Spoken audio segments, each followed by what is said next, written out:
ನಮಸ್ತೆ. ಎಸ್ಆರ್ಕಾರ್ ನ್ಯೂಸ್ ವಾಹಿನಿಗೆ ಸ್ವಾಗತ. ಸಿದ್ದಾಪುರ ತಾಲೂಕು ಪಟ್ಟಣ ಪಂಚಾಯತ್ ವ್ಯಾಪ್ತಿಯಲ್ಲಿ 50 ಲಕ್ಷ ವೆಚ್ಚದ ಶಾದಿ ಮಹಲ್ ನಿರ್ಮಾಣ ಕಾಮಗಾರಿಗೆ ಶಾಸಕ ಭೀಮಣ್ಣ ನಾಯಕ್ರವರು ಭೂಮಿ ಪೂಜೆ ನೆರವೇರಿಸಿ ಚಾಲನೆ ಕೊಟ್ಟಿದ್ದಾರೆ.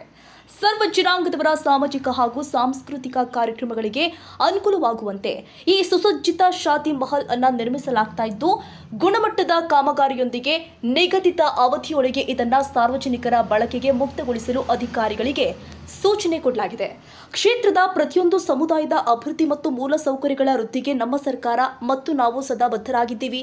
ಈ ಸಂದರ್ಭದಲ್ಲಿ ಸ್ಥಳೀಯ ಜನಪ್ರತಿನಿಧಿಗಳು, ಪಟ್ಟಣ ಪಂಚಾಯತ್ ಮುಖ್ಯಾಧಿಕಾರಿಗಳು, ಪ್ರಮುಖರು, ವಿವಿಧ ಸಂಘಟನೆಗಳ ಪದಾಧಿಕಾರಿಗಳು ಹಾಗೂ ಸಾರ್ವಜನಿಕ ಬಂಧುಗಳು ಉಪಸ್ಥಿತರಿದ್ದರು.